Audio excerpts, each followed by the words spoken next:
sa Papa Dudut Stories, ikaw ay hindi nag-iisa.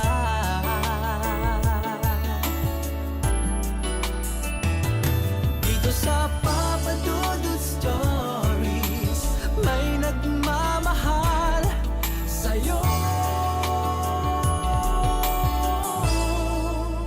Papa Dudut Stories,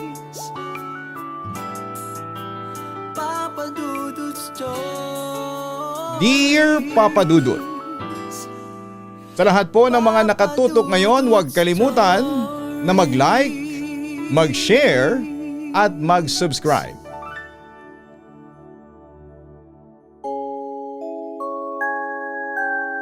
Hello po, magandang araw po sa inyong lahat. Sana po ay nasa maayos kayong kalagayan habang binabasa mo itong email ko. Ako nga pala si Darla, 31 years old at sa ngayon ay nagtatrabaho ako bilang isang virtual assistant para sa isang real estate company sa Amerika. Dahil nasa bahay lamang ako at madalas ay puyatan ng shift ko ay ikaw talaga ang nagiging takbuhan ko para hindi ako antukin o makaramdam ng takot kapag tahimik na ang buong paligid. Alam mo Papa Dudut, matagal na akong tagapakinig mo. Mula pa nung mga panahong sa radyo ko pa naririnig ang boses mo habang nag-aaral ako para sa mga exams ko noong college. Pero itong channel mo online ay nadiskubre ko lang itong 2020, kasagsagan ng pandemic. Noon kasi sobrang bigat ng pakiramdam ko dahil sa lockdown.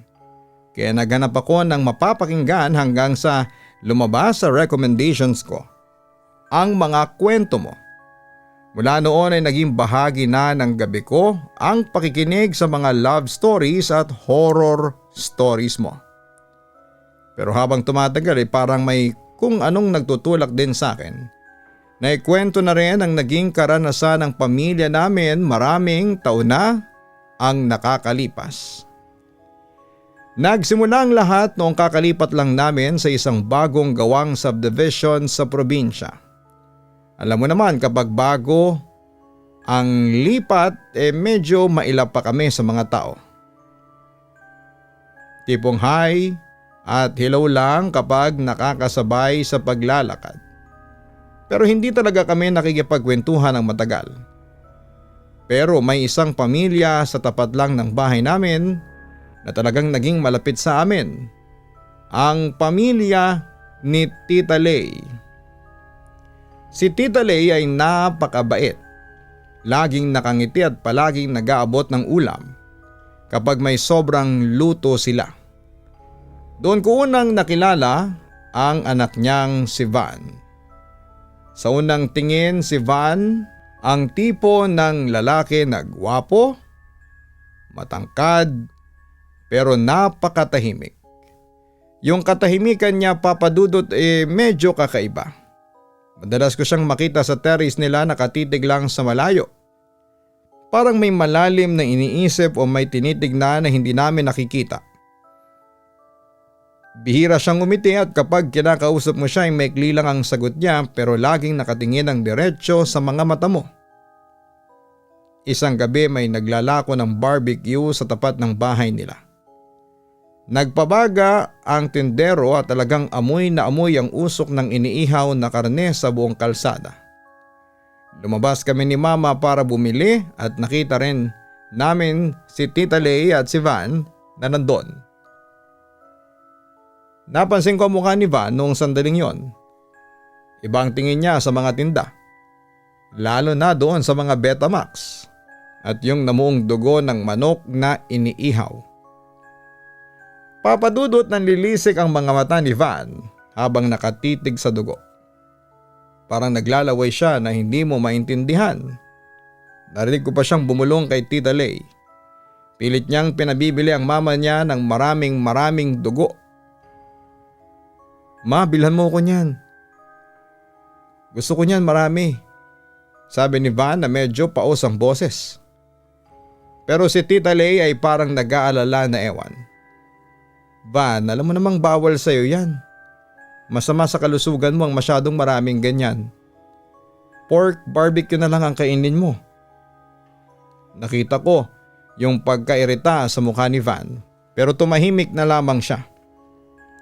Nang mga oras na yon ay inisip ko na lamang na baka favorite niya lang talaga ang Betamax. Wala pa sa isip ko ang kahit na anong katatakutan. Lumipas sa mga buwan at naging halos magkapatid na ang turingan ng pamilya namin at ng pamilya ni Tita Lay.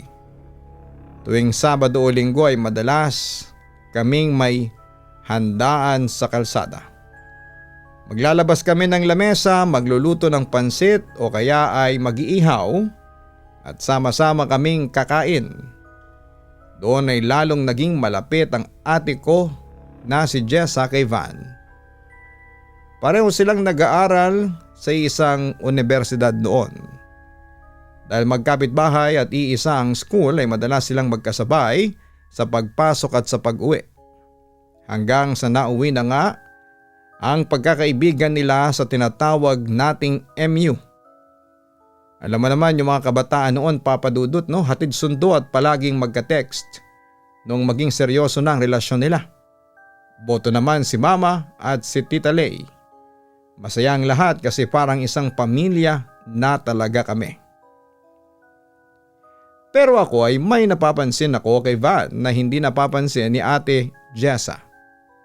Minsan kasi kapag nagkakatuwaan kami sa labas at gabi na ay biglang nag-iiba ang vibe ni Van. May mga oras na yung boses niya ay biglang lalalim at magiging parang garalgal na ewan. Tapos ay bigla siyang tatahimik sa gitna ng tawanan at tititig sa leeg ng mga tao. Creepy talaga, Papa Dudut. Pero kapag tinatanong ko si Ate Jess ay sinasabi niya lang na, "Naku Darla, pagod lang yun sa school.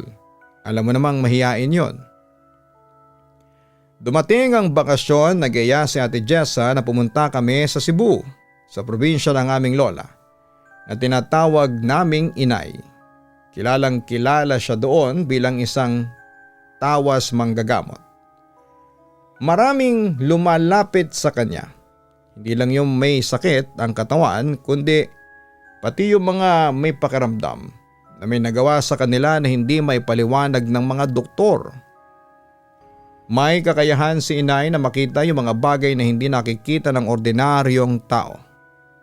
Matagal na rin kaming hindi nakakauwi doon kaya naging malaking biyahe ito. Isinama namin si Tita Lay, si Van, ang pinsan ni Van na si Mayen at ang kambal na tita ko. Isang malaking grupo kami na excited makakita ng dagat at makatikim ng pagkaing probinsya. Pagkababa namin sa airport sa Cebu ay dumiretso agad kami sa lumang bahay ni Inay. Sinalubong niya kami sa pintuan, isang matandang babae na kahit kulubot na ang balat ay napakatalas pa rin ng mga mata. Masaya ang lahat at nagmamano kami at nagyayakapan. Pero nung lumapit na si Van para mag-bless kay Inay ay biglang nagbago ang timpla ng paligid. Nung hinawakan ni Van ang kamay ni Inay para mag-bless ay bigla siyang namutla. Yung putla na parang nawala ng dugo ang mukha niya at sa harap naming lahat ay bigla siyang nasuka. Inisip namin na baka motion sickness lang o hilo sa mahabang biyahe. "Iho, ayos ka lang ba?" tanong ni Tita Lay habang hinahaplos ang likod ni Van. Si Inay naman ay hindi nagsasalita. Nakatitig lamang siya kay Van mula ulo hanggang paa. Yung tingin ni Inay, Papa Dudut, ay parang may binabasa siya sa loob ni Van na hindi namin makita. Puno ng pagdududa ang mga mata ng lola ko pero nanatili siyang tahimik. Para sa pagsalubong sa amin, naganda si Inay ng napakaraming pagkain. May pansit, may adobo at syempre ay hindi mawawala ang isang buong lechon. Pero ang pinakaluto ni Inay noong araw na yon ay ang dinuguan.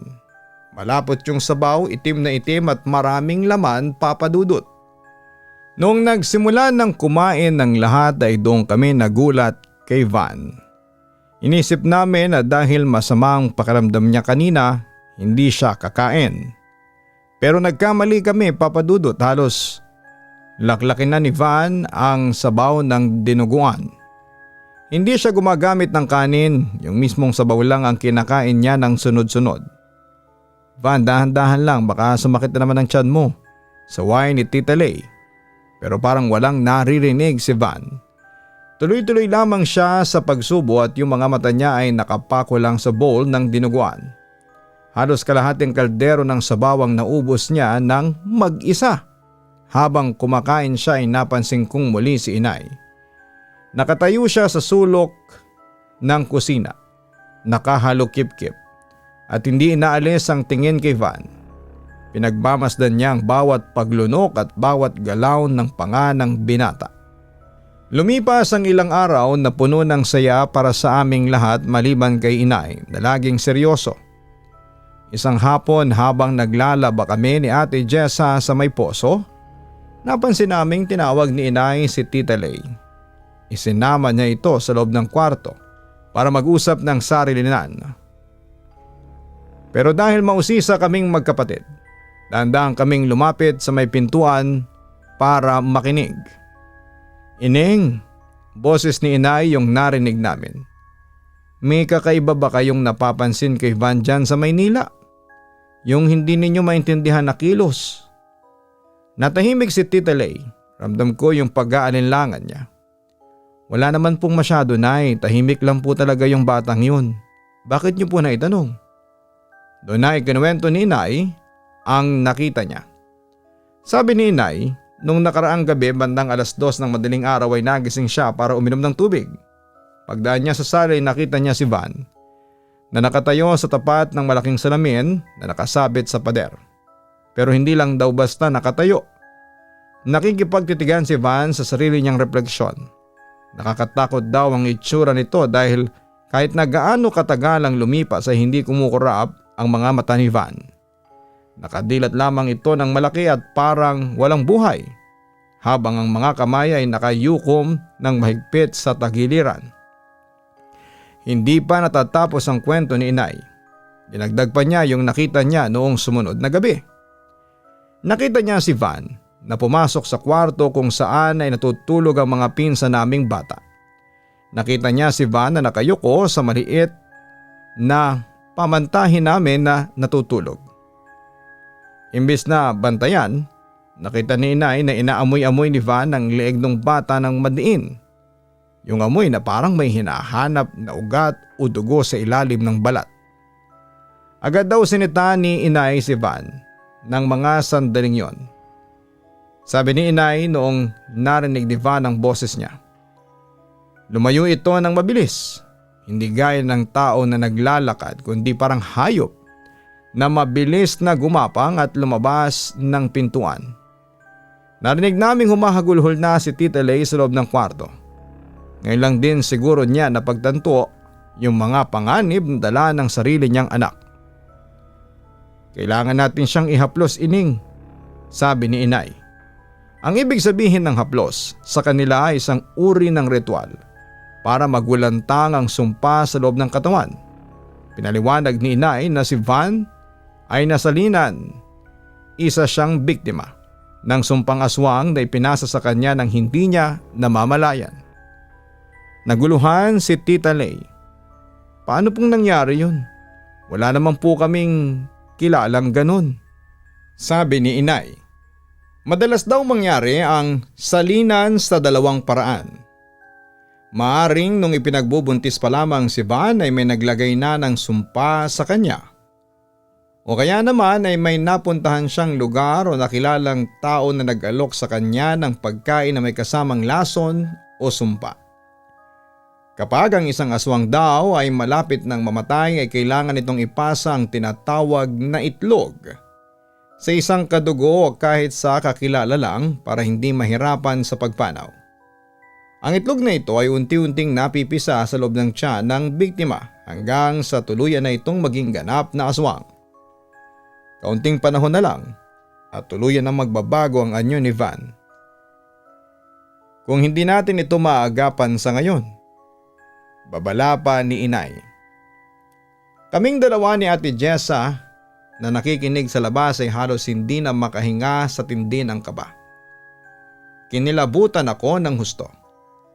Si Ate Jessa naman ay nakita ko na namumutla na at parang hihimatayin. Isipin mo, Papa Dudut, yung lalaking mahal niya at balak niyang pakasalan ay may ganun palang lihim sa loob ng katawan. Mula nung marinig namin yung paliwanag ni inay, hindi na ako mapakali. Kada makikita ko si Van ay parang gusto nang tumakbo. Sinabihan ko si Ate Jessa ng seryoso. Ate, lumayo-layo ka muna kay Van. Huwag kang papayag na maging mag-isa kayo sa kwarto o kahit sa dilim. Baka bigla na lang tayong malapan yan kapag hindi na niya napigilan ang sarili niya. Napapansin naman ni Van na biglang lumamig ang pakikitungo naming magkapatid sa kanya. Dati masaya kaming nagbibiruan at naglalakad-lakad sa tabing dagat. Pero ngayon kapag inaaya niya kami, lagi kaming may dahilan na masama ang pakiramdam. O kaya ay may ginagawa. Mas pinipili naming magkulong sa kwarto at ilakang pinto ng maigi. Kahit si Ate Jessa na girlfriend ni Van ay nahihirapan ang lumapit. Tuwing titignan niya si Van ay hindi niya maiwasang maalala yung kwento ni inay tungkol sa pag-amoy sa leeg ng bata sa gitna ng hating gabi. Yung dating matamis na tingin ni Van ngayon ay parang tingin ng isang gutom na hayop para sa amin. Ang bawat kilos ni Van ay binabantayan na namin, pati yung paraan niya ng pagkain at yung tunog ng paghinga niya kapag gabi na. Bandang 6:00 ng gabi nasa loob kami ng kwarto ni Ate Jessa. Nag-uusap lamang kami tungkol sa mga bibilihin naming pasalubong pag-uwi ng Maynila para lamang maiba yung takbo ng isipan namin mula sa mga sinabi ni inay. Biglang bumukas ang pinto at pumasok si Van. Hindi siya kumatok basta na lamang siyang pumasok at sinarado ang pinto sa likuran niya. Tumayo siya sa harapan namin. Seryosong seryoso ang mukha at nakapamulsa. Jessa, Darla, may problema ba? Tanong niya. Ang boses niya ay mahinahon pero ramdam mo yung diin. Napapansin ko kasi nitong mga nakaraang araw na parang iniiwasan niyo ako. May nagawa ba akong mali? May sinabi ba ako na kinagalit niyo? Nagkatinginan kami ni Ate Jessa. Papa Dudut, naging instant best actress kami ng sandaling yon dahil sa tindi ng kaba. Agad na sumagot si Ate Jessa at pilit na pinatitigas ang boses para hindi mahalata na nanginginig na siya. Wala naman, Van, ano ka ba? Napapagod lang kami rito sa Cebu. Tsaka si Inay kasi medyo stricto sa amin ngayon. Pinagbabawalan muna kaming harutan hanggat nandito tayo sa bahay niya. Nire-respeto lang namin yung matanda kaya medyo dumidistansya kami sayo. Pagsisinungaling ni ate. Habang nagsasalita si Ate Jessa ay nakatitig lamang ako sa mga mata ni Van. Papadudot ng lilisik ang mga mata niya. Alam mo yung tingin na parang hindi tao yung nakatingin sa amin. Parang may ibang nilalang na sumisilip mula sa likod ng mga mata niya. At pinag-aaralan kung nagsasabi ba kami ng totoo. Natatakot ako na baka bigla siyang sumunggab. Kaya mabilis kong hinawakan ang braso ni ate at nagaya na muaba na kami sa sala para tumulong sa paghahanda ng pagkain. Eksakto namang birthday ng isang anak ni inay ng gabing yon. Dahil kapitan ng barangay yung tito namin na asawa ng anak ni inay, halos buong barangay ay nandun sa bahay. Punong-puno ng tao, may tawanan, may video kaya't maraming pagkain. Naging abala kami ni Ate Jessa sa pagsisilbi ng juice at pagkain sa mga bisita para lamang hindi kami tabihan ni Van. Dahil sa sobrang pagod at dami ng ginawa ay bandang 1:00 na ng madaling araw nang matapos ang party. Nakasanda lang si Ate Jessa sa mahabang sofa sa sala dahil sa sobrang antok. Nakatulog siya doon nang hindi nakakapasok sa kwarto. Ako naman ay nakahiga sa kabilang dulo ng sofa. Nakapikit lang pero gising na gising pa rin ang diwa ko dahil hindi pa rin mawala ang kaba sa dibdib ko. Sa gitna ng katahimikan ay narinig ko yung dahan-dahang pagbukas ng pinto mula sa kwarto ng mga lalaki. Naramdaman ko na may papalapit sa amin. Mabigat yung hakbang, dahan-dahan na parang ayaw gumawa ng ingay. pinilit kong buksan ng bahagya yung isang mata ko. Yung parang sumisilip lang sa maliit na siwang. Laking gulat ko nang makita ko si Van. Nakatayo siya sa tabi ng natutulog kong si Ate Jessa. Nakatitig siya dito ng matagal. Pagkatapos ay dahan-dahan siyang yumuko at inamoy-amoy yung leeg ni ate. Papa Dudut, yung paraan ng pag-amoy niya ay hindi yung amoy ng taong nagmamahal.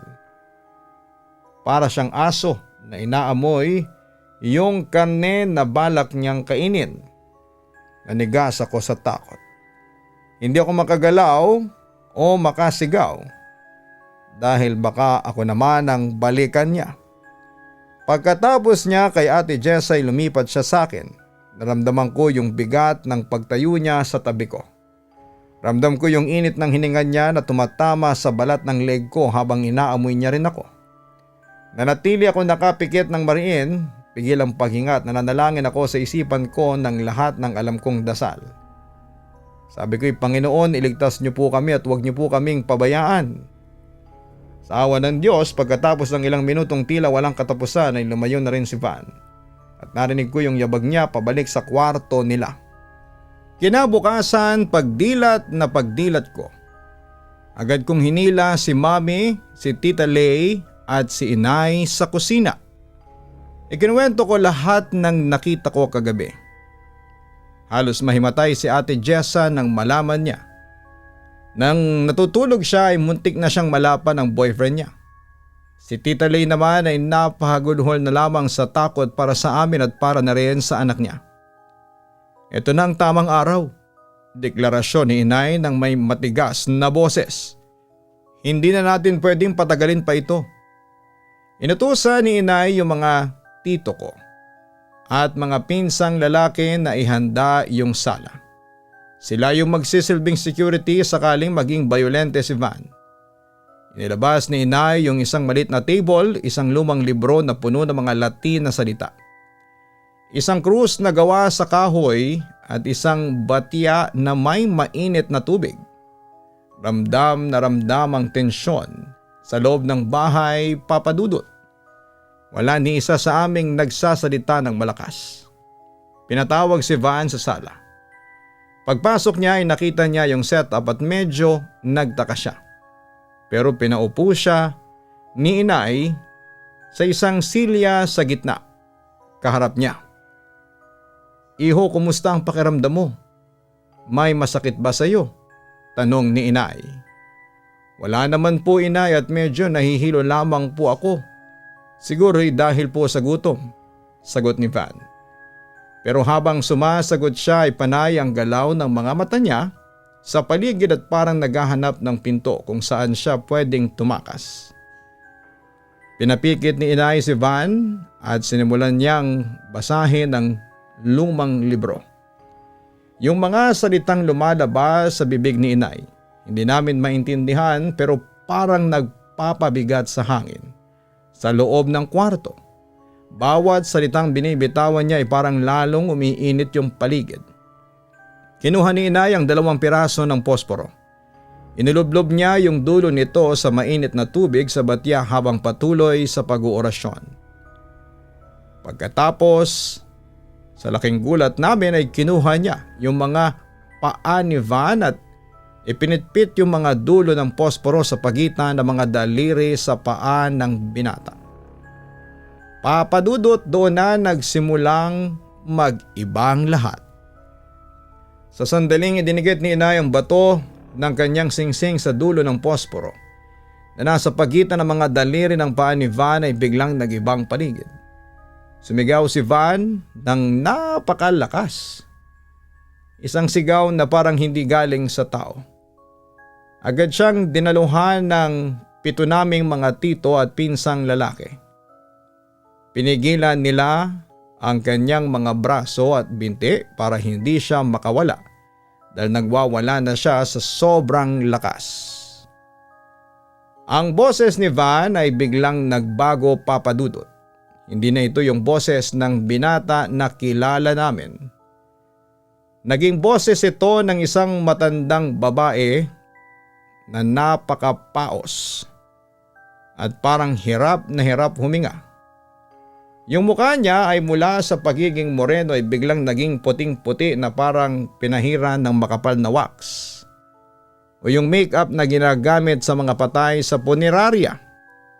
Halos matumba na yung mga tito ko sa lakas ni Van. Talagang nagpupumiglas siya at paulit-ulit na sumisigaw ng ayoko na, tama na, masakit na. Habang patuloy si inay sa pagdarasal ng mga Latin na salita ay mas lalong naging bayolente si Van. Isinigaw ni inay, sabihin mo kung sino ka at bakit mo pinahihirapan ang batang ito. Hindi sumagot yung nilalang hanggang sa isang malakas na sipa tinamaan niya si inay sa balikat. Pero hindi tumigil si inay at pinagpatuloy niya ang pagdiin sa panggagamot hanggang sa bumigay na yung boses mula sa lalamunan ni Van. Anya, sigaw ng boses nung matandang babae. Anya! Pagkasabi noon ay biglang nanghina ang katawan ni Van at nawalan siya ng malay sa sahig. Kasabay noon ay may narinig kaming isang napakalakas na kalabog sa labas ng bahay. Sa may bubungan na parang may bumagsak na napakabigat na bagay. Sabi ni inay ay huwag na lang naming pansinin yon dahil natapos na ang laban. Binuhusan ni inay ng malamig na tubig si Van hanggang sa magising ito. Pagdilat niya ay agad siyang pinasukan ni inay sa isang batya. Dahil sabi ni Van ay parang may nakabara raw sa lalamunan niya. Laking gulat naming lahat nang makita ang sinuka ni Van. Mga durog na balat ng itlog at manok na tila sariwa pa. Sigurado kaming hindi kumain ng balat ng itlog si Van kailanman. Pinaliwanag ni inay na yon ang itlog ng aswang na naisalin sa kanya at sa wakas ay naisukan niya. Matagumpay papadudot ang ritual at malaya na si Van mula sa sumpang salin. Nang kumalma na ang lahat ay tinanong ni inay kung sino si Pau. Napahawak sa dibdib si Tita Lay at ikinuwento niya na meron silang malayong lola ng pangalan ay Pau. Kinamumuhian daw ito ng mga magulang ni Tita Lay dahil balita noon sa kanilang probinsya na may kakaibang gawain ito. Naalala ni Tita Lay na noong ipinagbubuntis niya si Van, madalas na umaaligid si Pau sa bahay nila. Dahil takot ang mga magulang ni Tita Lay ay palagi silang may nakasabit na pabaliktad na walis tingting sa likod ng pintuan para hindi ito makapasok. Sabi ni inay doon nahanap ni Pau ang pagkakataon na ipasa ang sumpa sa sanggol sa loob ng sinapupunan para magpatuloy ang kanyang lahi bago siya mamatay. Hindi makapagsalita si Van sa mga narinig niya at naalala niya na madalas siyang managinip na umiiyak siya sa isang madilim na sulok at parang hindi niya kontrolado ang sarili niyang katawan. Ramdam niya yung mga gaan ng pakiramdam pagkatapos ng panggagamot, yung panlalabo ng paningin niya at yung matinding pagkagutom sa dugo na parang laging nagpapakulo ng sikmura niya ay biglang nawala. Humingi siya ng paumanhin kay Ate Jessa at sa akin sa mga creepy na ginawa niya noong mga nakaraang gabi. Kahit nawala siyang malay sa mga yon. Naging kampante na kami sa huling gabi namin sa Cebu at wala na yung takot namin ni Ate Jessa na tabihan si Van. Pagbalik namin sa Maynila ay tila bagong tao na siya at naging masayahin na siya at hindi na siya nakikitang nakatitig ng kakaiba sa mga nagtitinda ng barbecue dugo sa kalsada. Nagpatuloy ang relasyon nila ni Ate Jessa pero sa pagkakataong ito ay mas matatag na ang tiwala nila sa isa't isa. Wala na yung creepy vibe na nararamdaman ko noon. Natutunan ko papadudot ng mga sumpang salin ay hindi lang kwentong barbero. Totoo itong nangyayari sa mga taong walang proteksyon. Ngayon ay palagi na kaming may nakasabit na walis tingting sa pintuan namin. Gaya ng payo ni inay, mas naging mapagmatsyag din ako sa mga taong may masamang aura na lumalapit sa amin. Isang taon na ang lumipas, ganap nang nakalimutan ni Van ang karanasang yon. Nakapagtapos siya at matagumpay na sa trabaho. Wala na yung mapupulang mata at ang itsura niya ay naging maaliwalas na talaga. Madalas pa rin kaming bumibisita kay inay sa Cebu para magpasalamat. Minsan ay tinatanong ko si inay kung paano niya nalaman kaagad. Sabi niya ang mga aswang ay may kakaibang amoy na tila nabubulok na itlog at hindi sila makatingin ng diretsyo sa mga taong may pananalik. Pinapamana rin ni inay sa akin ang ilang kaalaman sa pag-iingat dahil sabi niya, lapitin daw ang pamilya namin sa ganong karanasan. Salamat sa pakikinig sa aking kwento, Papa Dudut. Lubos na gumagalang, Darla. Darla, habang binabasa ko ang sulat mo ay hindi ko maiwasang mapabuntong hininga. Isang kwento ito ng pag-ibig na sinubok ng isang bagay na akala natin ay sa mga pelikula lang nangyayari. Pero gaya ng lagi kong sinasabi, ang mundo natin ay puno ng misteryong hindi kayang ipaliwanag ng simpleng lohika. Napakahirap ng naging kalagayan ni Van. Isipin mo, simula pa lang, noong nasa sinapupunan siya ay ninakawan na siya ng pagkakataong maging normal dahil sa inggit at masamang hangarin ng ibang tao. Ang sumpang salin ay isang mabigat na pasanin. Lalo na't hindi mo naman ginusto at hindi mo naman alam na dala-dala mo na pala ito sa loob ng iyong katawan. Ang aral dito ay tungkol sa paninindigan. Saludo ko kay Ate Jessa mo sa kabila ng takot, sa kabila ng nalaman niyang may aswang sa loob ng katawan ng boyfriend niya ay hindi niya ito agad binitawan. Nanatili siyang kasama ng pamilya ninyo para hanapin ang lunas, ang problema. At syempre ang iyong inay sa Cebu, ang kanyang talas ng pakiramdam at ang kanyang tapang ang naging susi para mabigyan ng pangalawang buhay si Van. Minsan ang kailangan lang natin ay ang bumalik sa ating mga ugat. Alam niyo po kasi sa bilis ng takbo ng mundo sa Maynila ay madalas nating makalimutan ang mga turo at babala sa atin ng mga matatanda. Pero ang bakasyon ninyo sa Cebu ang nagligtas sa kinabukasan ni Van. Huwag nating baliwalain ang mga orasyon, ang mga pagtatawas, ang mga pangontra na itinuro sa atin. Hindi ito pagiging makaluma. Ito ay pagkilala na ang dilim ay totoo pero ang liwanag at ang pagdarasal ay mas makapangyarihan.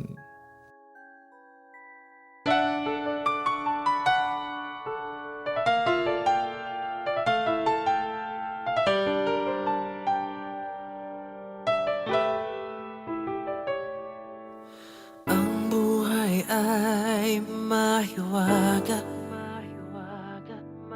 laging may lungkot at saya.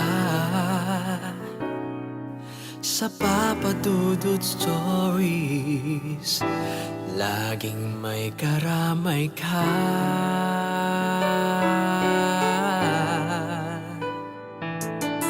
Mga problemang kay bigat,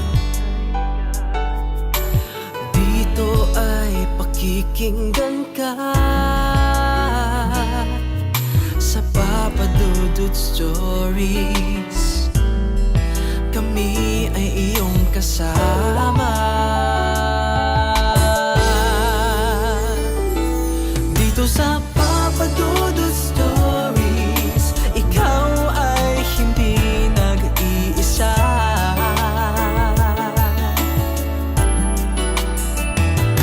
Dito sa Papa Dudut Stories, may nagmamahal sa'yo.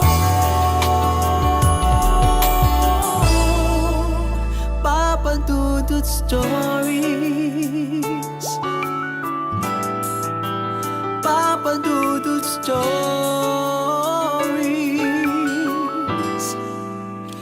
Papa Dudut Stories.